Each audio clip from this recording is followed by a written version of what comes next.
창세기 37장 5절에서 11절, 18절에서 20절 말씀 봉독하겠습니다. 요셉이 꿈을 꾸고 자기 형들에게 말하며 그들이 그를 더욱 미워하였더라. 요셉이 그들에게 이르되 청하건대 내가 꾼 꿈을 들으시오. 우리가 밭에서 곡 식단을 묻더니 내 단은 일어서고 당신들의 단은 내 단을 둘러서서 졸아도이다. 그의 형들이 그에게 이르되 네가 참으로 우리의 왕이 되겠느냐, 참으로 우리를 다스리게 되겠느냐 하고 그의 꿈과 그의 말로 말미암아 그를 더욱 미워하더니 요셉이 다시 꿈을 꾸고 형들에게 말하여 이르되 내가 또 꿈을 꾼즉 해와 달과 11별이 내게 절하더이다 하니라. 그가 그의 꿈을 아버지와 형들에게 말하매 아버지가 그를 꾸짖고 그에게 이르되 네가 꾼 꿈이 무엇이냐? 나와 네 어머니와 네 형들이 참으로 가서 땅에 엎드려 네게 절하겠느냐? 그의 형들은 시기하되 그의 아버지는 그 말을 간직해 두었더라. 요셉이 그들에게 가까이 오기 전에 그들이 요셉을 멀리서 보고 죽이기를 꾀하여 서로 이르되 꿈꾸는 자가 오는도다. 자, 그를 죽여 한 구덩이에 던지고 우리가 말하기를 악한 짐승이 그를 잡아먹었다 하자. 그의 꿈이 어떻게 되는지를 우리가 볼 것이니라 하는지라. 아멘. 요셉, 그러면 어떤 단어가 가장 먼저 생각이 나시나요? 요셉. 꿈이죠. 꿈. 그래서 꿈꾸는 자가 오는도다. 이렇게 이제 요셉을 소개할 때 그런 문장으로 소개를 합니다. 특히 자녀가 있는 부모들은 이 요셉의 꿈 이야기를 굉장히 좋아하지 않을까 그런 생각을 합니다. 왜냐하면 우리의 자녀들이 요셉처럼 높은 지위에 올랐으면 하는 바람이 있기 때문에 이 요셉의 꿈 이야기를 굉장히 좋아하지 않을까 그런 생각을 합니다. 요셉이라는 이름도 참으로 많이 있죠. 그죠? 이름을 지을 때 이 아이가 장래 이런 아이가 됐으면 좋겠다라는 부모의 소망이 담겨 있기 때문에 이런 요셉이라고 하는 이름을 갖고 있는 많은 사람들이 있습니다. 윌리엄 스미스 클라크라고 하는 사람이 있는데요. 이 사람은 이제 미국 사람인데 일본에 가서 식물학 또 자연과학 등을 가르쳤습니다. 그가 한 말 중에 가장 많이 알려진 말이 있는데 Boys be ambitious. 청년들이여 야망을 가져라. 이 말이 우리에게 잘 알려져 있습니다. 청년들이여 야망을 가져라. 돈을 위해서도 말고 이기적인 성취를 위해서도 말고 사람들이 명성이라 부르는 덧없는 것을 위해서도 말고 단지 인간이 갖추어야 할 모든 것을 얻기 위해서 야망을 가져라. 이런 내용이에요. 인간이 갖추어야 할 모든 것을 얻기 위해 큰 꿈을 가지라는 것인데 일본은 이를 악용했죠. 그래서 이제 동아시아 국가들을 침략하는, 그리고 일본이 망하면서 한국을 떠날 때에도 일본 사람들에게 야망을 가져라. 우리가 다시 일어설 거다. 이제 이런 의미로 많이 가르쳤다. 그런 얘기를 저희 어릴 때 많이 들었습니다.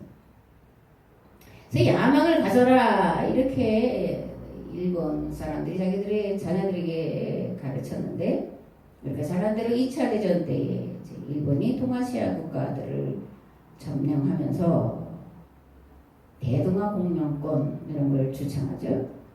이것은 일본에 의해 주도되고 서방 세력에 독립된 자급자족적인 아시아 각국의 블록을 만들어 내려는 욕망, 다시 말하면 아시아 전역을 일본이 지배하는 제국주의가 되겠다고 하는 야망을 표현한 말입니다.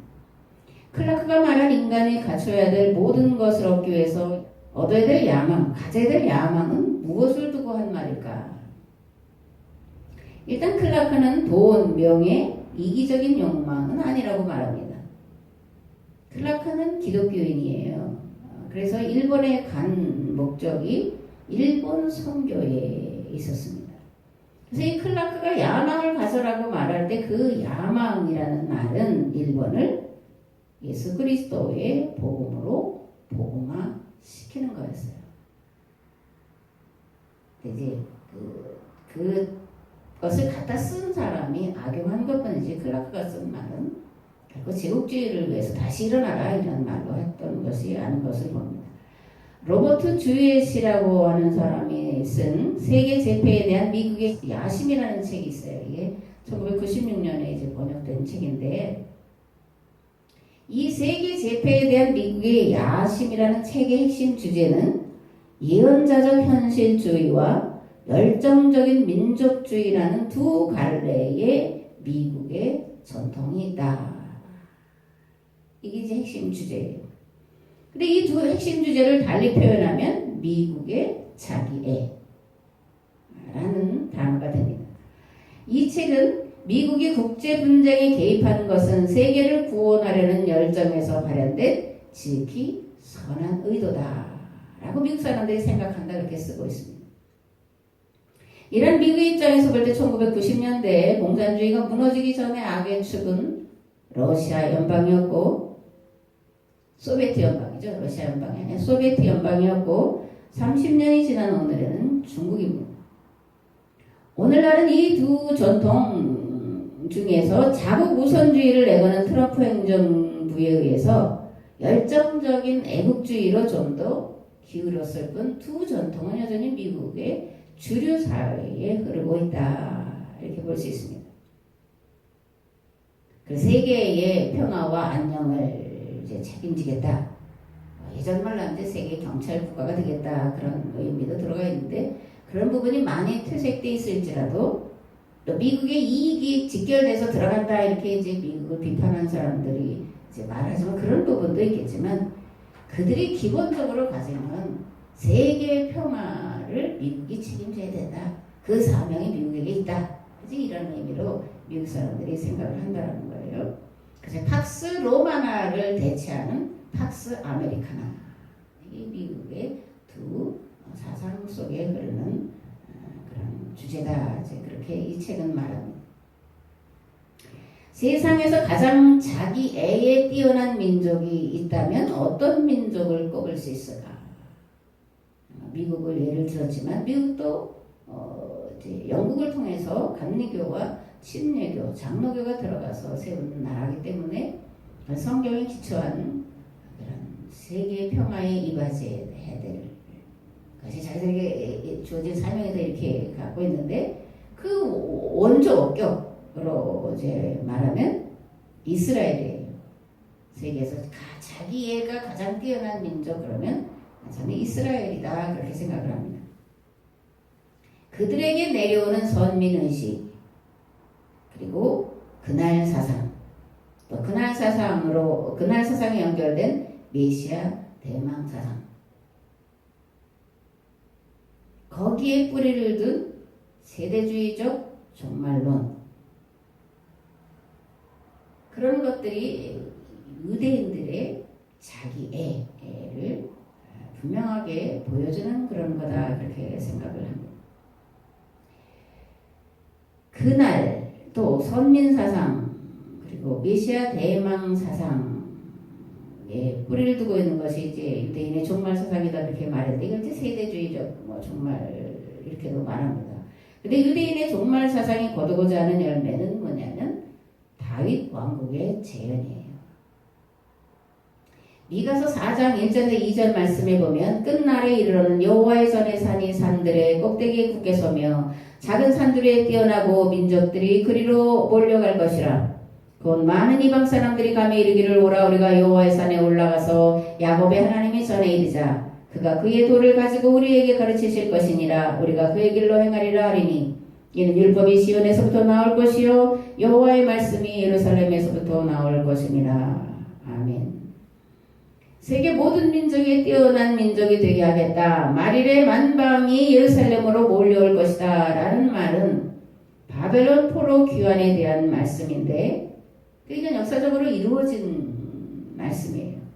그런데 이것을 유대인들은 여전히 문자 그대로 받아들여서 종말이 오면 이스라엘이 전 세계를 통치하리라는 믿음을 갖게 했고, 그러한 믿음은 오늘날도 여전하여 다윗의 자손으로 오실 메시아를 기다리고 있는 거예요.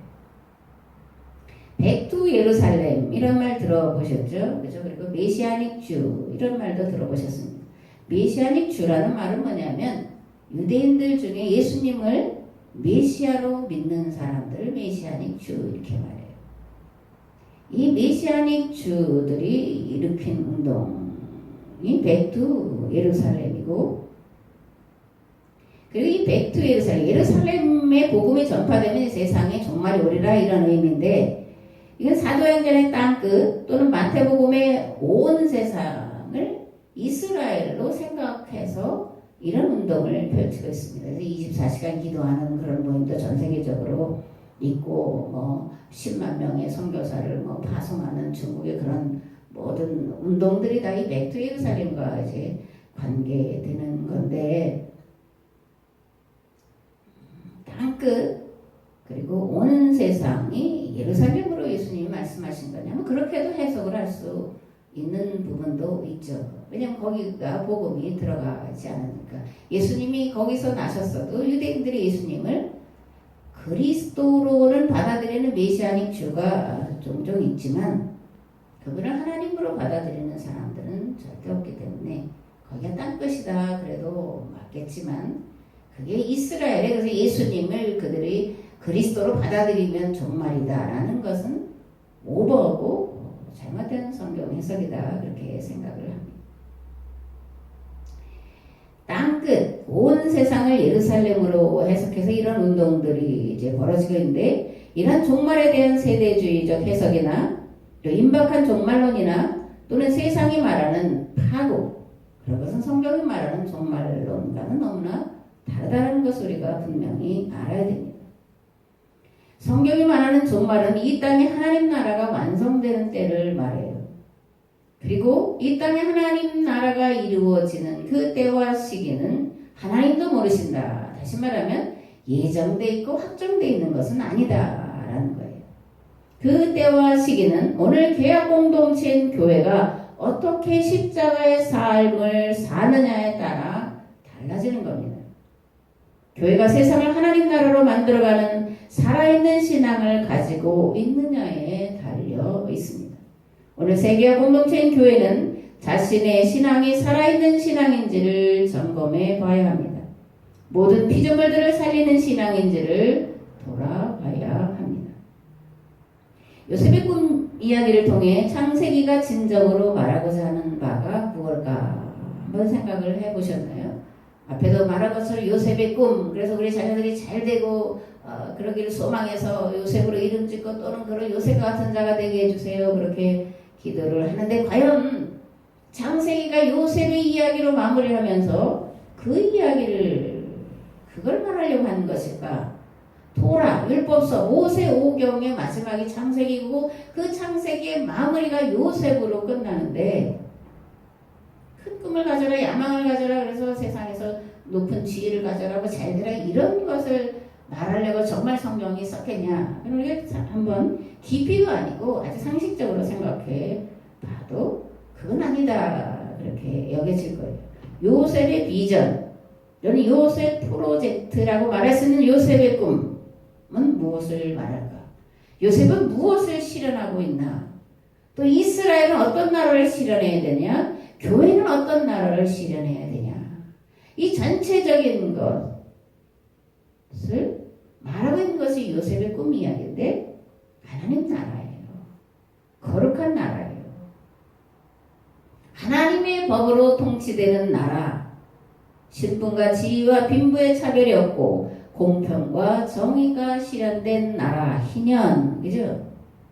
그것이 이 창세기를 마무리하고 그리고 성경 전체가 끌어가야 될 마무리 핵심 주제라는 것을 우리가 요셉의 이야기를 통해서 깨달아야 될 줄 믿습니다. 여러분들의 자녀들이 이러한 나라를 이루겠다고 하는 원대한 꿈을 갖게 되기를 주 예수 그리스도의 이름으로 축복합니다. 아멘. 이상과 현실이 조화된 세계, 이것을 구약의 언어로 하면 거룩한 나라요, 신약의 언어로 하면 하나님 나라요, 우리나라의 언어로 하면 대동사회입니다. 요셉이 꾼 꿈, 그 꿈은 아브라함과 이삭과 야곱이 꾼 꿈을 이 땅에 실현시키는 것이었습니다. 이들의 꿈은 반복하지만 모두가 복받아 사는 거였어요. 아브라함을 통하여 모든 사람이 복받게 하겠다. 이삭을 통하여 야곱을 통하여 모든 사람이 복받게 하겠다. 오늘 예수를 주님으로 그리스도로 하나님을 고백하는 교회를 통하여 온 세상이 복받게 하겠다. 온 세상을 구원받게 하겠다. 이게 성경의 전체 주제고 그것을 실현한 모델로 요셉의 이야기가 기록이 되어 있는 겁니다. 하나님은 오늘도 이러한 꿈을 꾸는 자들을 찾고 계시는 줄 믿습니다. 이러한 꿈을 실현시키고자 삶의 자리에서 정직행하며 진리를 구하는 자와 함께 하시는 줄 믿습니다. 그 무엇보다 세계화 공동체인 교회가 한 마음과 한 뜻으로 기도할 때 반드시 속히 응답해 주실 줄 믿습니다. 우리 자녀들이 요셉과 같이 하나님의 꿈, 하늘의 꿈을 꾸도록 부지런히 말씀을 가르치고 그 말씀을 삶에서 실천하도록 훈련시키는 일에 모든 힘과 역량을 기울이시는 복된 자들 되시기를 다시 한번 주 예수 그리스도의 이름으로 축복합니다. 아멘. 창세기 37장에는 요셉의 꿈이 기록이 되어 있고 형들의 반응이 나와 있습니다. 야곱에게는 12아들이 있었고 딸 하나가 있었죠. 그리고 이 요셉은 11번째 아들입니다. 이 요셉은 야곱이 14년 동안 그 라반의 집에서 종살이 아닌 종살이를 하면서 얻은 아내 라헬이 낳은 첫째 아들이에요. 그런 요셉을 야곱은 끔찍히 사랑을 했습니다. 그리고 나중엔 요셉에게 장자권을 넘겨준 것을 보게 돼요. 근데 야곱이 요셉을 편애한 게 단지 라헬이 낳은 아들이었기 때문에 그렇냐? 그건 아닙니다. 요셉을 야곱이 특별히 가까이 하고 채색 옷을 입히고 편애한 것은 요셉이 한 행동 때문에 그러는 거예요. 요셉이 한 행동이 이 아버지 야곱의 마음에 합했기 때문에 야곱의 마음을 흡족하게 했기 때문에 요셉을 특별히 가까이 하고 사랑한 것을 알 수 있는데 그렇게 성경에는 많은 단서가 나오진 않습니다. 그래도 찾아볼 것이 있는데 창세기 37장 2절에 보면 요셉이 17세의 소년으로서 그의 형들과 함께 양을 칠 때에 그의 아버지 아내들 비라와 실바의 아들들과 더불어 함께 있었더니 그가 그들의 잘못을 아버지에게 말하더라. 그래서 요셉을 뭐라 그래요? 아주 고자질한다 이런 것으로도 소개를 하고 그러는데 결코 그런 말을 하는 것이 아닙니다. 요셉이 한 것은 비라와 실바의 아들들이 양을 치는데 양들을 함부로 대했다는 거예요. 양들을 사랑으로 돌보지 않았다라는 거예요. 양들 그냥 팽개쳤다라는 것을 요셉이 아버지에게 알렸다라는 얘기예요. 두 번째로 창세기 37장에 보면 심부름하는 이야기가 이제 나옵니다. 아버지가 요셉에게 심부름을 시켜요. 그래서 요셉이 아버지의 말씀을 따라서 이제 떠나죠. 헤브론 골짜기를 떠나서 세겜으로 갔는데 세겜에 아무리 찾아도 형들이 없어요. 그래서 요셉이 형들을 찾아서 이리저리 방황하니까 어떤 사람이 누굴 찾냐. 그러니까 내가 형들을 찾는데 없다. 그들이 어디를 갔는지 내게 알려달라. 그러니까 그들이 여기서 떠났다. 근데 내가 들으니까 도단으로 간다고 하더라. 도단까지 요셉이 갑니다. 17살. 뭐 적지 않다 그러면 안 할 수 있겠지만 17살 아이가 헤브론에서 세겜을 해서 도단까지 그 위에까지 쭉 먼 길을 갔다라는 거예요.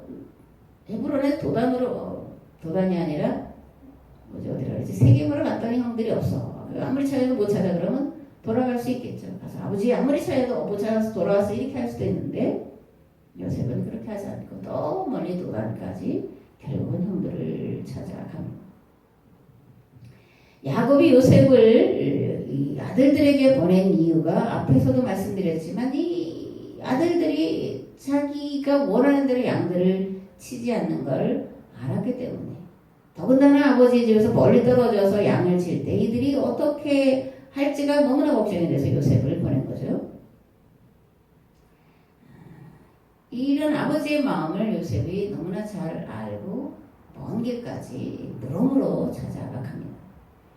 야곱은 왜 요셉에게 형들과 양들이 잘했는지를 알아보라고 했을까요? 반복되지만 야곱은 평소 양을 치는 아들들의 모습이 썩 신통치 않음을 알고 있었죠, 그죠? 또 요셉은 형들과 함께 양을 치면서 형들이 양들을 사랑으로 돌보지 않고 대충대충 하고 있다는 것을 아버지에게 알렸기 때문에 제 아들들이 그리고 양들이 걱정이 돼서 보낸 거예요. 야곱이 어떤 사람입니까? 바다나람에서 20년을 양치기 했던 사람이에요. 라반의 집에서 20년을 양치기를 하면서 밤에는 추위와 낮에는 더위와 싸우면서 양떼들을 잘 키웠어요. 그래서 이 야곱이 바다나람의 라반의 집에 가서 거한 20년 동안 라반은 거부가 됐어요. 이리에게 빼앗기지 않도록 지키고, 그리고 좋은 풀이 있는 대로 끊임없이 찾아다니면서 양떼들을 인도한 그것이 야곱의 삶입니다. 더군다나 홀로 떠나서 물론 외갓집이라도 오늘 우리가 생각하는 그런 것과는 좀 다른 개념으로 보이죠. 그죠? 외갓집이라도 더군다나 장인이 된 라반의 집에서 그 혈혈단신인 거죠. 혈혈단신으로 아내들이 있어도 그 아내들을 주도적으로 끌어가지도 못하고 자식들을 열 아들과 딸 하나를 낳을 때도 그 이름을 야곱이 짓지 못해요. 다 여자들이 다 알아서 자기 아들들 이름을 줘요. 그러니까 주도권이 야곱에게 없었던 삶이 20년의 삶이에요. 그는 오로지 그래서 양떼들을 돌보는 일을 했고 하나님의 도우심으로 마침내 야곱도 많은 양떼와 소떼를 거느리는 목축업으로 이제 성공한 자가 됩니다. 그래서 양떼들에 대한 애착이 누구보다 더 심했던 사람이 야곱이에요. 그러니까 자기 아들들도 자기 마음처럼 자기처럼 양들을 돌보기를 원하는 건 당연한 거죠. 그죠? 그런데 열 아들들은 그렇게 하지 않았고 요셉만 아버지의 마음에 들들었고 양들을 지극정성으로 돌봤다. 그게 아버지의 마음에 흡족했고 그래서 요셉을 사랑하니까 형제들은 믿게만 보였다. 그런 얘기예요. 요셉의 형들은 자신들이 아버지의 뜻에 어긋나게 하고 있는 것은 전혀 개의치 않고 아버지가 요셉을 편애하고 있다는 것과 자신들이 얼마나 애쓰고 고생하는지 몰라준다고 불평을 일삼았습니다. 이러한 불평과 불만이 도를 넘어서게 되었고 요셉을 죽여야 되겠다라고까지 생각을 하게 됩니다. 이럴 때 이제 우리 요셉이 심부름을 간 거고 꿈꾸는 자가 온다. 팔어서 진짜 저 요셉 저놈의 꿈이 실현되는지 한번 보자. 그래서 이제 운동에 넣었다가 이스마엘 사람들이 애굽으로 장사하러 갈 때에 요셉을 은 20에 팔아버립니다. 그리고 이스마엘 상인들은 보디발에게 팔아 넘기죠. 창세기는 요셉을 꿈꾸는 자로 소개하고 있는데 요셉이 꾼 꿈은 두 가지였습니다. 첫 번째 꿈은 곡식단들이 요셉의 단에 절하는 것이고 두 번째 꿈은 해와 달과 11별이 요셉에게 절하는 것이었습니다. 요셉이 꾼 꿈 무엇을 말하는 것일까요? 요셉이 꾼 꿈의 내용에 그 대답이 들어있는데 꿈에 등장하는 모든 요소들이 농사와 관계된 거라는 거예요. 이스라엘은 남과 북의 자연환경이 다릅니다. 북쪽은 요단강 상류에 위치해 있고 갈릴리 호수가 있어서 농업과 목축업을 하기에 좋은데 남쪽에는 산지와 광야가 펼쳐져 있어요. 그래서 이제 오아시스가 있는 곳에 사람들이 모여 살고 거기 이제 종려나무를 심거나 목축업이 주류를 이루고 있었습니다. 요셉이 살던 헤브론은 산지예요. 그래서 헤브론 산지 이렇게 붙입니다. 헤브론 산지 그 때문에 더군다나 이렇게 농사를 짓거나 이런 것과는 관계가 없는 땅입니다. 그리고 목축업을 근데 풀이 우리처럼 뭐 가만 이렇게 널려 있는 게 아니라 비가 올 때 잠깐 나서 자란 것들이 빼짝 말라서 아주 빼짝 마른 그런 것들을 찾아다니면서 양들을 먹이는 거예요. 그러니까 살기가 팍팍했겠다 생각할 수 있죠. 물론 헤브론 산지라서 살기가 더 어려웠다기보다 그 시대의 보편적인 삶이 어려웠고 산지기 때문에 어쩌면 더 어려웠을 수도 있다 이렇게 생각을 합니다. 요셉은 주변 사람들의 삶이 너무나 힘들고 고달픈 것을 보고 마음을 아파했다 그거예요. 마음 아파했다. 굶은 사람, 굶은 아이들을 보면서 마음이 아파서 어떻게 하면 저들을 배부르게 해줄까를 늘 고민했다 그런 거예요. 그런 마음으로 양들을 돌봤다. 이런 것이 성경에 조금씩 이제 들어 있습니다. 그러니까 요셉은 그런 가난한 사람들, 굶주리는 사람들, 죽어가는 사람들을 보면서 마음이 아파하고 그 문제에 대해서 고민하면서 양들을 정말 지극정성을 다해서 돌보는데 형들이 그렇지 않으니까 늘 불편했던 거죠. 그죠? 마음이 늘 쓰였습니다. 그래서 형들이 양을 잘 돌봐주기를 바랐고 어리지만 또 어리니까 나이 차이가 많이 나니까 형들에게 양 좀 잘 돌봐달라 이렇게 이제 했을 텐데 그들이 그 요셉의 말을 듣지 않고 그래서 견디지 못해서 아버지에게 그 사실을 알렸고 그게 형들의 미움을 사게 됐고 애굽의 노예로 팔려가는 그런 계기가 됐다 그런 얘기예요. 애굽은 나일강의 범람으로 비옥한 토지가 많아서 일제부터 농업이 발달한 나라입니다. 근데 이 나일강의 범람은 한편으로는 막대한 비옥한 농토를 만들어서 막대한 수확을 얻지만 반대로는 그 홍수가 밀려서 큰 재난을 불러오기도 했습니다. 그래서 이 나일강이 범람하면 그 땅과 논밭 전지를 다 덮어버려서 그런 해에는 농사를 수확을 제대로 거둘 수가 없는데 그러면 그 주변에 사는 사람들은 절대 빈곤의 상태로 빠지는 건 당연한 거죠. 그럼 애굽이 이렇게 상황이 악화되면 어떻게 되냐? 가만히 있어 굶어 죽냐? 그게 아니라 주변 나라들을 침략해서 약탈 전쟁을 일삼게 되죠. 그리고 그들을 끌어다가 이제 농노를 삼는 그런 것이 애굽이었습니다. 무엇보다 절대 왕정 국가였기 때문에 일부 왕족과 사제 계급들은 배부르게 먹었지만 거의 99% 이상은 농노였기 때문에 수탈을 당하고 그리고 약탈을 당하고 핍박과 차별을 당하고 엄청난 세금으로 인해서 줄여지는 죽는 사람들이 속출하는 사회가 애굽이었다 그거예요. 하나님은 굶주림의 문제, 신분차별의 문제, 약탈을 위한 침략 전쟁의 문제를 해결하고자 하는 꿈을 가진 요셉을 눈여겨보셨고 그 꿈을 이루도록 역사하셨는데 그것이 요셉이 애굽으로 풀려가는 사건이었어요. 요셉은 17살에 사랑받은 아들에서 하루아침에 노예 신분으로 전락되고 맙니다. 말도 안 통하는 낯선 땅에서 노예살이 하면서 또 강간범이라는 누명을 쓰고 2년 동안 감옥살이를 하는 등 전혀 생각하지 못한 그런 고난의 삶을 13년 동안 살았는데 그것이 요셉이 꾼 꿈을 이루어가도록 훈련받고 준비되는 시간이었습니다. 아멘. 욥기 22장을 보면 대만 사람 엘리바스가 욥에게 충고하는 말이 기록되어 있습니다. 하나님이 너를 책망하시며 너를 신문하시는 것은 네 악이 크고 네 죄악이 끝이 없기 때문 아니냐.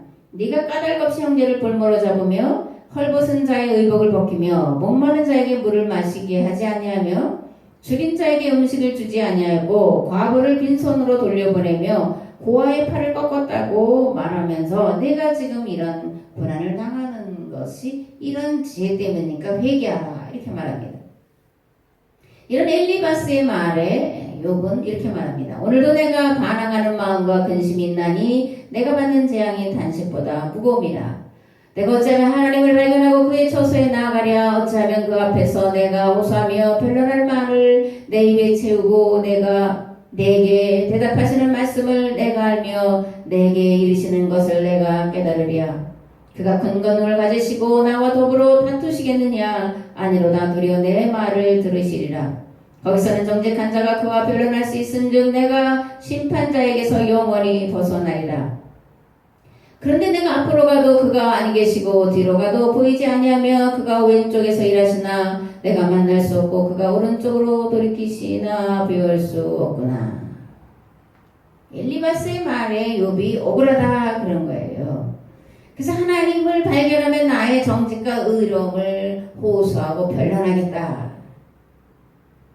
그러면 하나님은 나를 단련하셔서 내가 순금같이 될 거다. 이렇게 자신있게 이제 말합니다.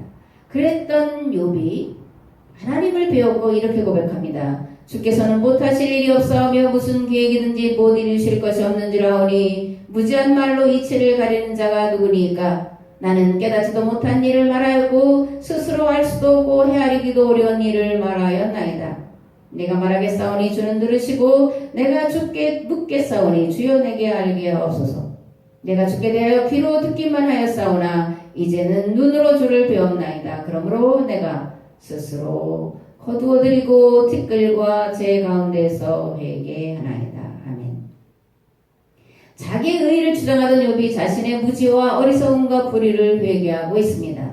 자신의 무지와 불의와 어리석음을 깨닫게 도우시기를 간구하고 있습니다.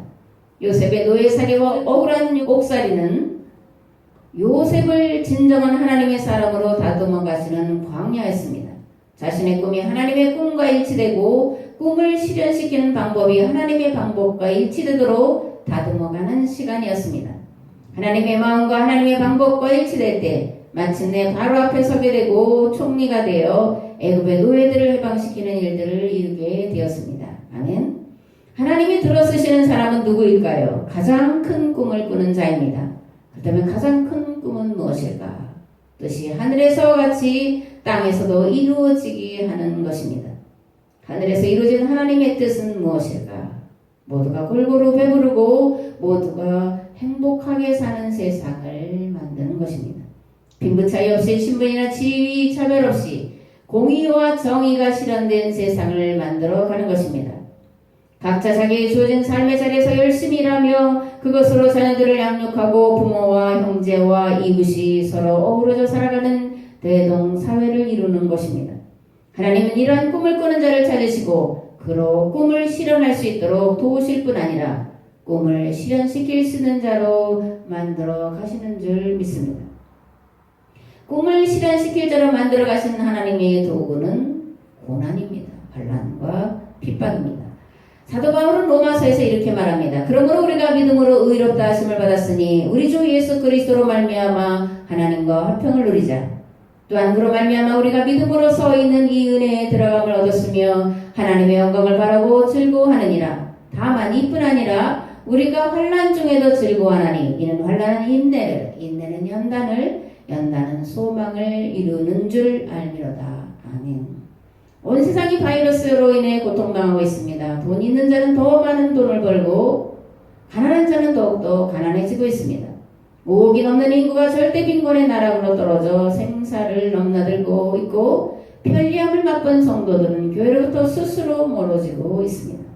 수출 주도형 산업 구조를 갖고 있는 나라들은 수출 감소로 산업과 경제 구조가 급격히 무너지는 어려움에 직면하고 있습니다. 이럴 때 세계화 공동체인 교회는 어떤 꿈을 세상에 제시할 수 있을까요? 세계화 공동체인 교회는 요셉이 꾼 꿈을 꾸어야 할 줄 믿습니다. 7년 풍년과 7년 흉년의 때에 애굽의 모든 잘못된 토지제도와 신분제도, 세금제도를 뜯어고치고 나일강의 범람에 대비하여 수리사업을 전개한 것처럼 세상을 바꿀 꿈을 꾸어야 할 줄 믿습니다. 그리고 이 일이 속히 이루어지도록 한 마음과 한 뜻으로 기도해야 할 줄 믿습니다. 고난이 있겠지만 핍박이 있겠지만 하나님께서 세상을 하나님 나라로 만들어 가도록 반드시 그리고 속히 이 일이 이루어지도록 역사하실 줄 믿습니다. 아멘.